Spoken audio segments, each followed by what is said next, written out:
Dershow. Shame on these protesters. Shame on those people who are blocking subways and blocking meetings and screaming and yelling, including people who try to shout me down recently at a speech. And they claim genocide. No. Genocide is what happened to the Jews, not what the Jews did. Genocide is when 6 million Jews were led to their deaths in gas chambers and crematoria and shooting and mass roundups and Babi Yar, and they were killed just because they were Jewish. These were not collateral deaths. These were the intended. In fact, the Nazis went out of their way to kill Jews, even if it hurt their war effort. What Israel is doing has nothing to do with that. Israel is trying to defend itself against a recurrence, which has been promised for Ramadan, of the butchery that occurred on October 7th. And in the process, because Hamas uses human shields, innocent civilians have been killed. How many, we don't know, but innocent civilians have been killed. That's not genocide. If Israel wanted to commit genocide against the Palestinian people, it would be the easiest thing in the world for them to do it. They have overwhelming military superiority, but they take such great effort to avoid killing civilians because every civilian that dies is bad for Israel. And every civilian that dies is good for Hamas. Hamas wants civilians to die.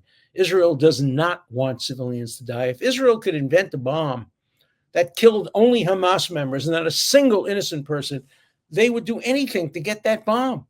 That's not genocide. That's doing what the United States and Great Britain did. Israel has been much better than, for example, the United States at Hiroshima and Nagasaki, and I support what the United States did at Hiroshima, not Nagasaki, not the second bomb. I support the first bomb because there was a trade-off.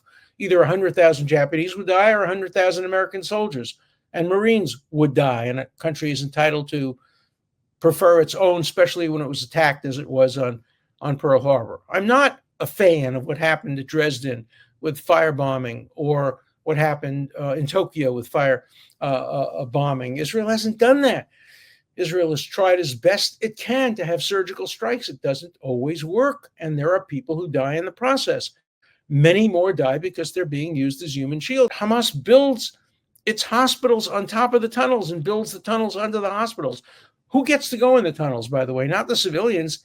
There are no shelters ever built by Hamas for a civilian. Why? Because Hamas wants civilians to die. Israel has shelters, billions of dollars worth of shelters all over the country to reduce the number of civilian deaths. But Hamas doesn't have a single shelter. The only shelters it has are used for Hamas fighters under the ground tunnels. But you can't find a shelter that's designed for children or designed for women or designed for anyone else who is not a Hamas fighter. And so this is a one-sided moral issue. And these marchers and these useful idiots who are going along are just morally on the wrong side. And it's so important to call them out on that. But nobody's doing that. Even the United States government falls short. Every speech by every United States government official, whether it be the President of the United States, the Secretary of State, should start by saying every death is the fault of Hamas. Human shields. This would never have happened if you hadn't started the war by murdering and raping. Start that way. And then say, what could Israel do to improve the situation? Maybe it should be a little bit more surgical. Fair point. Maybe it should open up this entry point instead of that one. Fair point. All of those are fair criticisms. But not to blame Israel for 30,000 deaths without even telling us how many of these deaths are combatants. And Hamas knows the answer. When it sees a dead person, it knows whether it's wearing a Hamas uniform. It knows the name of the person. It has issued a list of the names of 3-year-olds and 4-year-olds because that's obviously in their interest. But it's never issued a list with the names of the 19-year-olds or the 18-year-olds or the 30-year-olds. Are they combatants or are they civilians? This is so one-sided. And it's going to happen again. And if Hamas is not stopped in Gaza, they're coming to a theater near you. Believe me, they're coming to a theater near you. And worry during Ramadan, because Ramadan is used by extremists both ways.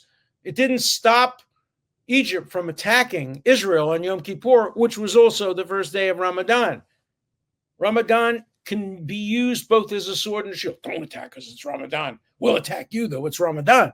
No, you can't have it both ways. If you want to have a ceasefire during Ramadan, fine. Hamas has to agree with the ceasefire, and they have to free hostages. And remember what the hostages exchange looks like. They want to exchange an innocent 3-year-old who is being held by Hamas in Gaza. An innocent 3-year-old gets released in exchange for somebody who raped and murdered on October 7th. Is that a symmetrical trade? Is that a fair trade? Of course not. But Israel is prepared to give up much in order to get American hostages back and Israeli hostages back. I hope that before long, there can be a ceasefire in exchange, but don't count on Hamas to accept it, because at the moment it seems that Hamas's strategy is encourage more civilian deaths, more dead babies, more dead women, and then parade around and have people march and say, oh my God, they're committing genocide. They're committing genocide. They're killing people who we use as human shields. No, the world's too smart for that, I hope. The useful idiots, no, they're not smart enough for that. Well, maybe they are. They're just hiding their smartness under a veil of bigotry. But we have to keep on this story. And it's really important that the world know who is to blame for all these tragic deaths that are occurring now in Gaza.